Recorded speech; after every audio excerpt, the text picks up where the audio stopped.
how can we as humans support other humans who deserve that support or who are looking for that support? Be the listening ear without judgment. That's all anyone needs in this day and age, especially with everyone plugged into phones, AI and everything. These human qualities are even more important than ever. People, every single human being yearns to be heard, craves to be seen. Today, we're talking about something a lot of senior women carry: loneliness at the top. My guest is Sirisha Swahari. She goes by Siri. She's an executive leader and founder of Women Executive Circle. Siri oversees a $55 million budget and 200 employees, and still found herself craving a space where she could take off the mask and be fully heard and supported. So she stopped waiting for that space to exist and built it herself. In just 1 year, Women Executive Circle has grown into a free, peer-powered community of hundreds of executive women across 22 locations. In talking with Siri today, we get into what real connection actually looks like in leadership, why women of color so often get left out of these conversations, and how one personal pain point turned into a movement. If you've ever looked completely put together on the outside while quietly running on empty behind the scenes with no real honest support, this conversation is for you. Let's get into it. Siri, welcome to Work Unscripted. Thank you. Thank you for inviting me to be here. I am so excited to talk to you because when people see your resume, they see a woman who's overseeing a $55 million budget, 200 employees. And by society's standard, I would say that you are a very successful leader. Yet, at one point, you said, I was reading about this, that you felt lonely, that something was missing. Help me understand that. Lonely in the sense, it was never physical. I was always surrounded by amazing folks, amazing leaders, amazing mentors, both in and out of the company. But what I meant was what I was going through, and to have a space, a trusted space where I can, take the mask off and be my true self and have a conversation in general. It need not be, specific to what I am navigating at work or navigating personally, because remember, executive women carry a lot. It's just not what you see on your resume. We will be wearing multiple hats, juggling multiple roles. And at the same time, we are someone people look up for answers. So you also want to make sure you are there for others without giving a perception of weakness, which sometimes is a really tough standard. I think we set on ourselves, which we need to change, which I always try to enforce, making sure people know my vulnerability. I am open with, some of the challenges and so on. But going back to your question, at one point of time, there were moments where I was like, I wish I can go and vent this out with someone. And believe me, I have a really great friend circle. I have a wonderful family, wonderful husband. But sometimes when I go and, used to share some of my frustration and so on, I used to get empathy at times, but sometimes the advice they gave, it used to feel like, oh my gosh, why are you not understanding me? And then I realized, it takes one to know one. They haven't walked the same path as me. They never had to prove themselves in a room that you earned that place. Even though you clearly earned that place, sometimes you are put in a spot where you have to keep justifying that. And that kind of frustrates folks when you already did so much to be there and you want to do so much more. You want your focus and energy on achieving more better things for the team, for the growth of your company, for yourself. Then I realized, yes, I wanted a space where I can go and share something, and then the people at the table or people around me can relate to, can understand what I'm saying. And that is what I meant by being lonely. Do you think senior women feel this more than senior leader men? Obviously, because who are we kidding? Go to any company and look at the senior leadership. I know there are so many companies that are making conscious efforts to uh, ensure they are identifying talent in respect of any other lens. But at the same time, I don't think it's always the company's problems too. There are a lot of women who start in STEM field. In fact, there are studies that shows things have improved where the number of graduates coming out of colleges in STEM is equal across men and women. But at the same time, there are studies that show the women in STEM who are retaining their careers in the STEM field, it gets dropped within a decade or so when they start their careers. Because, uh, there are some things that we still need to work on to make it better for the upcoming generations, to make it easy and for them to work. But that is another problem. We'll get to that later on. Sometimes, the companies do not have enough members to promote and, among women. And sometimes, that also shows the disparity, which is why when you are at a table, at executive table or at a board table, the ratio is not an equal 50-50. Obviously, that answers your question. In the end, we humans are always social animals. We feel what society feels consciously or unconsciously. And obviously, when you are the only woman at the table, or only one or two or women at the table, it is obviously different for senior women leaders versus senior men, and so on. Yeah, and if women don't move up the ranks, and if they drop out for either childcare or for other reasons, maybe even parental care or other things, then there is no one to choose from. There is no one up there already that's ready to say it's your time, shall we say. So you decided not to complain about this anymore, or complain about this at all for that matter. And you decided, I'm going to set up a women empowerment organization. And what's interesting about this, there is no shortage of women empowerment organizations, right? There's Chief, which I think everybody is aware of, which that was been around since 2019. And then you have like the Boss Network, Women in the Boardroom, Lean In. You got all these different organizations, but you looked at that landscape and said, there's something missing. Yep. So what was missing that made you say, I need to set up something?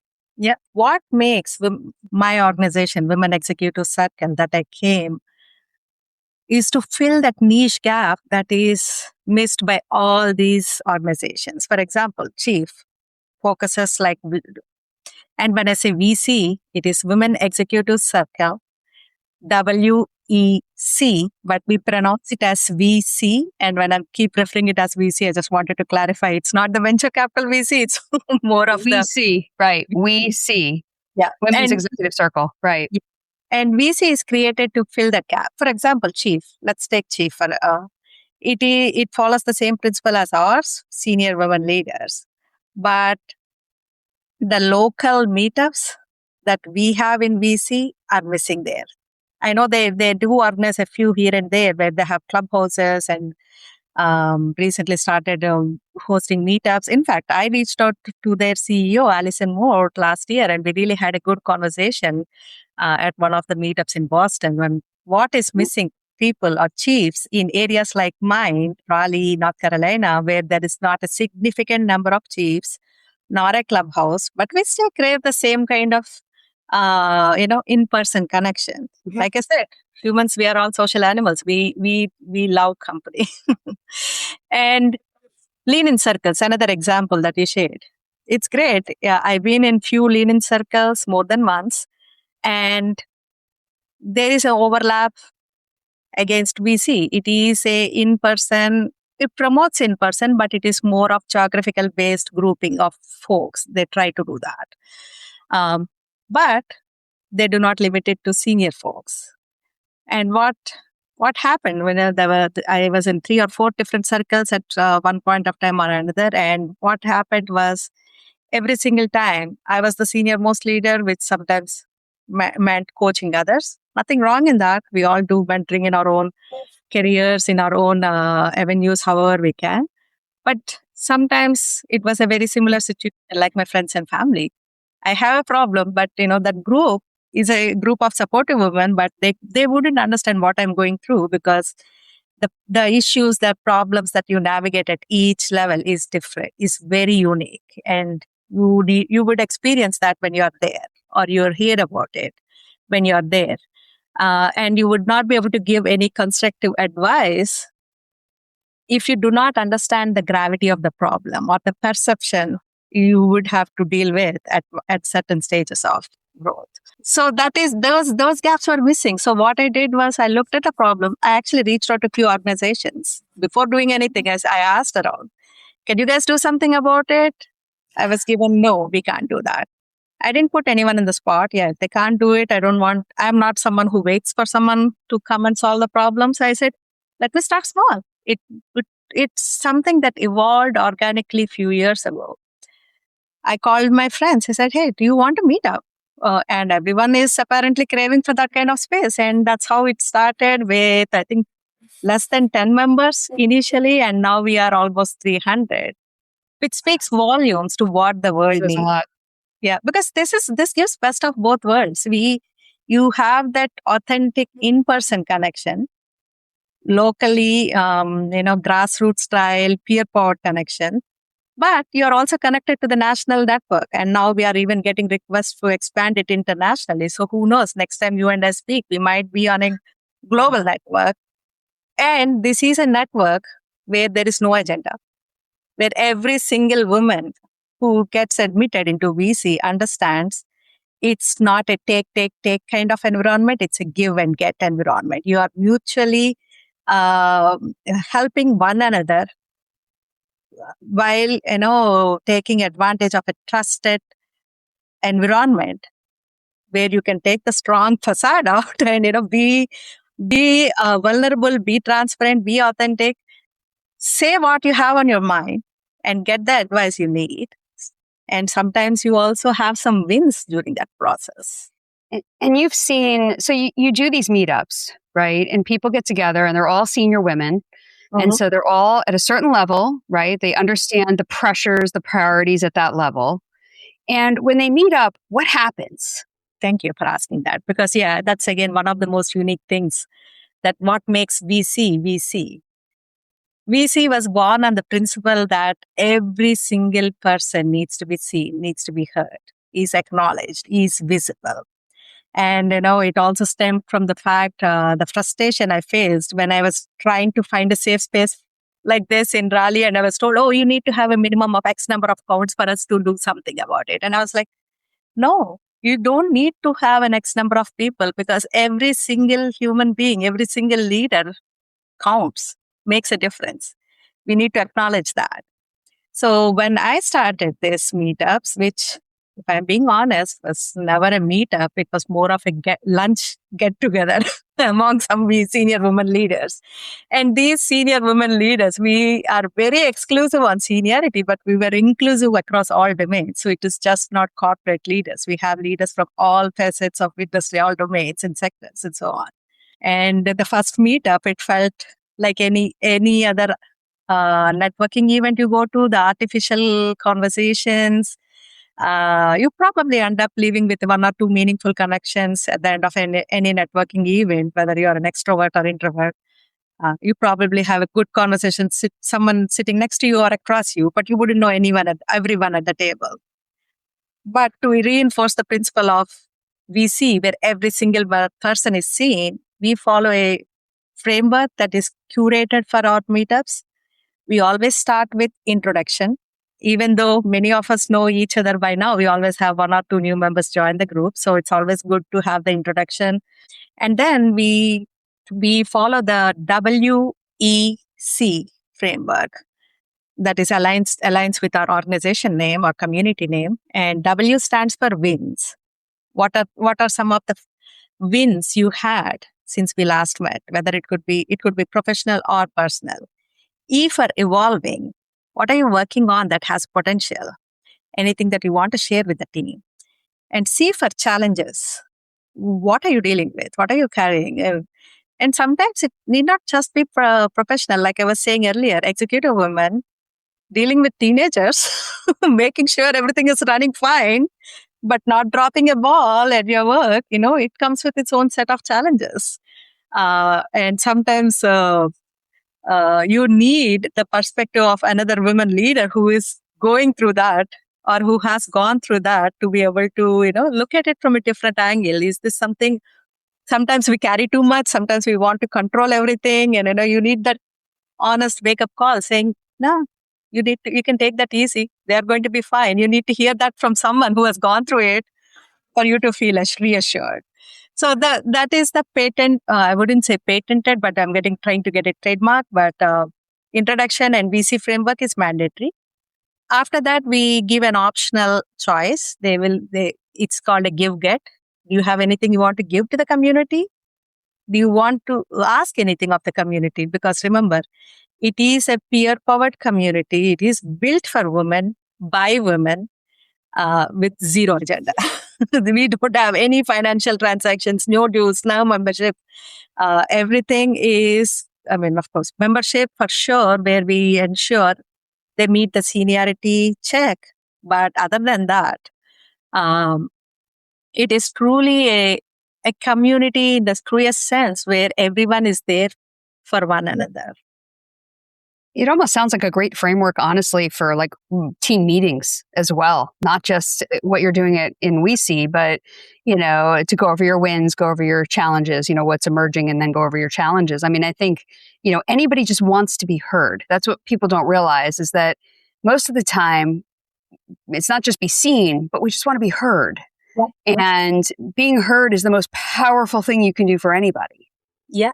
And and funny you said that, because this came from my staff meetings. I always end my staff meetings with something called Rose Bud Thorn, which was the inspiration for this VC framework. Right. Rose Bud Thorn. Yeah.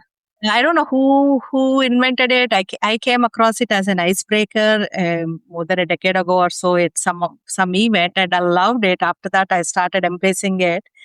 And more importantly, you said the key thing. Every single person needs to be heard. One unique thing that we do in VC when we go around the table, around the folks, when there is one speaker speaking or sharing their story, everyone is expected to be quiet and listening in.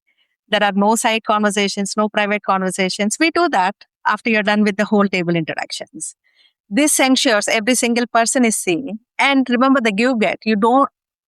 There is no guarantee that the give get will be accomplished on the day of event, but when they say it out loud, when they share it, people who are at the table, it will be acknowledged by them. And when an opportunity comes up, like a month later, we have seen wonderful cases like that, where someone shares it today and then they find a resource a week later, a solution, a new project, a new role, You would be surprised the amount of wins I came across in all these years. Every single meetup brings me so much joy because of these wins. Tell me about one. Give me a good win. There are so many. The problem is hard to pick which one, but I will pick few, which I posted about yesterday. I was talking about Cassie Chandler the other day. She is the first African American woman in the FBI director who recently joined the Raleigh VC Metro. And she was sharing some of her stories after the introduction. One of her give get was, you can imagine what she must have gone through, what kind of challenges she faced to be so accomplished and successful. She was one of the directors who was navigating the communications aspect of 9/11 when that happened. And she was sharing one of her stories on how she even forgot to go and pick her son from kindergarten because she was so buried in solving the problem. And we do that all the time. We overextend ourselves to do the right thing. And sometimes, priorities slip and all that. And one of her asks was, I want my story to be published. She is retired now and she wanted to get her story published.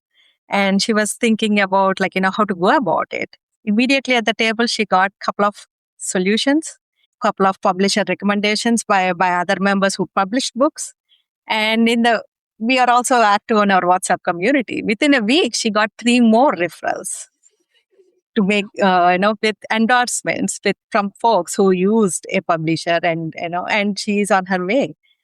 We had someone who is looking to fill a cohort of 20 folks. They were at 16. They shared it. By the time of the cohort started, there were There was someone who got laid off a week before the meetup. She was sharing it as a challenge. Immediately at the table, there were two resources who said, "Oh, this is your area of expertise." One of them, their own company is hiring. They were able to refer them. The another person heard of another role that's opening, and they referred them, and they are on that path of they accepted one of those roles. And sometimes these are all yeses. I'll give you an example of no, which again I published yesterday. We have a group, we have a national level group called Board Leadership, where we are trying to promote more women on boards. We need that diverse voices. We need to, and we want to create opportunity. It should be a win-win opportunity, giving exposure to companies, to these qualified leaders, and also prepping these leaders on how to become an effective board leader and, on governance and everything. There was one leader who was sharing, "Hey, I finally landed the role of a board leadership." But remember, this is a no agenda group. Here, everybody is there as your own personal board of advisors. So there was a really honest conversation. Is this the right fit, or are you saying yes because of the title that you have been hoping for? Is this the best value of that time? It's not a question of you measure up to the board seat. Does the board seat measure up to you? That's the wake-up call someone needed. There was one more leader, this was in Raleigh, who was venting about the quality of candidates who are showing up for interview pool. Her boss resigned, and they're trying to backfill that seat. And she was like, "Oh my gosh, what is this quality of folks, and what are they thinking?" Remember, there is that joke or stats on how men apply to roles if they meets 50% of their qualifications, whereas women wait for 90%. Anyhow, Correct. this leader was sharing in one of our lunches, as one of the challenge of the quality of candidates. And then someone at the table said, "Wait a minute, why are you not throwing your name in the ring? If you are part of the committee, which looks at this, which means they value what you're capable of. It's rare to be part of a committee where you are looking for a boss, right? it's Right. usually another direction." And then I could see that aha moment where, like, you know what? Why did I think of it? When I go back, I'll put my name in the ring. Yeah. And Humility. you, Yeah. yes, and oh my gosh, don't talk about humility. I think that is life. So the biggest career killer, right? In some ways for women is humility. I mean, I think what you're talking about though is real connection with people and deeper connection than just networking, which I feel is very transactional at times or can feel transactional. This is about actually building relationships and having that connection so that you may come for a year and have only really wins and not much, of course, things are always emerging and changing, but maybe you don't have a ton of big challenges. And then bam, all of a sudden you're hit with that challenge. These people now all know you and they know you at a deeper level than what your resume says. So I think there's something about that of that deep connection, but how do you get women who are at the top level of their game to come in with that vulnerability piece? Right? That challenge piece. And I don't mean just the tactical challenge of, oh, I need a job or, oh, I need a publisher, but like the real vulnerability of I'm struggling with my teenagers and I'm screaming at them every day and I don't want to be screaming or something like that. Like, how does that happen? How does that show up? Lead by example. If one person starts sharing, and remember, these are all senior level at a different they are speaking with their peers. The second person, I see them sharing more details. The third person. And then the second person, if they go first the next month, they know they are more confident what to be able to share. And remember, this is a transaction-free zone, no drama-free zone. Here, everybody is, there are member expectations that are shared on what this group represents. In the end, we want to build, like, every single person who shows up has their own personal board of advisors of various categories, various seniorities, CHRO, CEO, CEOs, founders, healthcare professionals. I have seen so much difference, organic growth in these conversations based on what the first person shares. And again, it is dependent on the lead running the conversation. Sometimes we might be the ones to go first and share and be vulnerable because, if you are vulnerable and authentic, people immediately can read that and they connect with you. Absolutely. And you talk about like growth in people, but this we see thing is really growing. I mean, you have 21 chapters. You started just a year ago, which blows my mind because it kind of shows how much incredible need there is for this. How are you going to continue to build it, but also just keep that intimacy of what you're describing, where people really get to know each other and have these deeper conversations that I also think, and I don't want to use quote later in life, because I'm sure some of these executives are in their 30s and 40s, right? They've risen quickly. But the older you get, the deeper you want those conversations to be because you want the meaning. It's not surface anymore. So how are you going to keep that intimacy? 100%. I love this question. But let me start with saying we are not 21 anymore. As of today, Illinois went live. So here we are, 22. Oh, 22. My gosh, as of today. We just spoke last week. That's crazy. To go to your question, how do we keep it real? Is making sure our focus is never on quantity or scale. It is more on depth.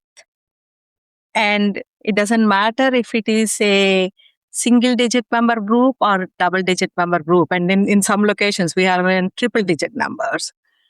We want to ensure the conversations are small enough, we kind of max it at 20 for a 2-hour conversation to be able to for everyone to even have those discussions.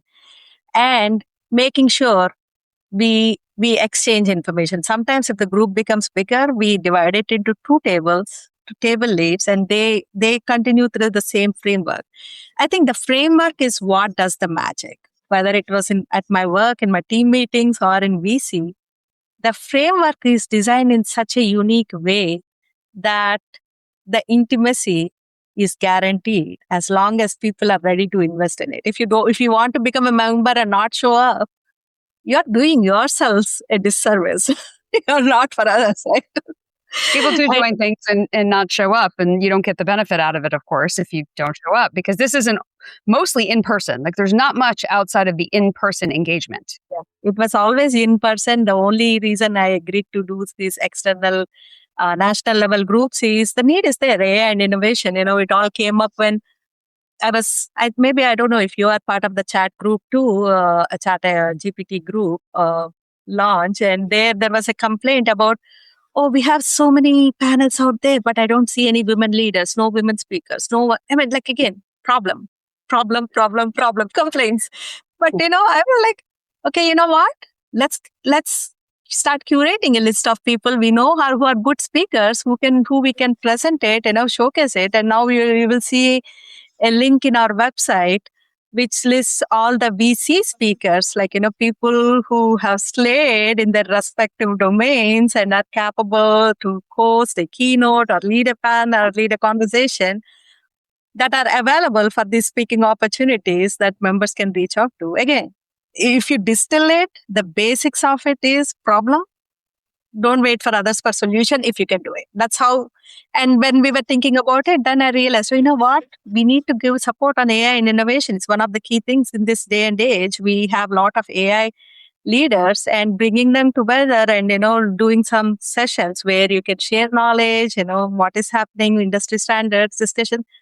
And everyone was like, yes, I was looking for that. And I said, you know what? Let's get started. And that similarly board leadership. And I know from that area of expertise, you even wrote a book. My co-author, you found my co-author Naomi on Wanted a Board Career. Yep, you did. You found her, and I texted her. I go, wait a minute, you and I both know Siri? That's crazy. How funny. It's about connection, right? It's about really seeing it. I want to just ask you one quick question. As a woman of color, we talked about women, right? And not enough women at the top. And then we go into even deeper women of color, right? And those numbers get even smaller. Mm-hmm. So how are you thinking about that when you think about WeSee? Is it something that you push yourself toward making sure there's enough women of color involved in WeSee? Or is it just, you want them to know about it? Like, what is your intentional thinking around it? So my drive was never for, promote it for diversity or women of color or across, but my goal was to promote for women, period. Having said that, I can totally understand what you're saying. I am a brown woman. So as far as the bias or as far as that square hole that is designed for brown women, I'm supposed to be an engineer, heads down, doing coding, taking advice. And I still get people who, I still come across people with disbelief that, I am at the role that I am and not a engineer or a mid-level manager. Being very transparent. Second thing I noticed is it's just not other non-brown women feeling that. Fellow brown women, they are reaching out. So many of them, which kind of, to be honest, I was caught by surprise. But if I should not have been caught by that much of a surprise, I should have been prepared for that. Because we come from a little bit of a conservative background. We are taught to be, I know all women are taught to be humble and, that is universal. But, India used to be a totally different Right. We were not supposed to be loud. We are not supposed to speak up. We are not supposed to share our accomplishments because, then we are not fitting the standards of, that's how I grew up. And I grew up in an environment where my mom is a naval officer. So you can imagine it's nothing to do with like women or men thing. It's more of a cultural thing. We grew up in that kind of a conservative neighborhood, conservative community or culture, which is why you don't see too many Indian women or brown women being as vocal or visible like I am. And then I keep coming across these fellow women leaders, mid-level managers or junior engineers who are like, I see other people preferring you. I see other people quoting you. How are you having a conversation? How are you not feeling shy? How are you being comfortable speaking the language in your accent? That's when I had the wake-up call. That's when I realized, you know what? I have to, representation is real. I need to be more vocal, more visible so that I can inspire others. We don't have to have a perfect accent.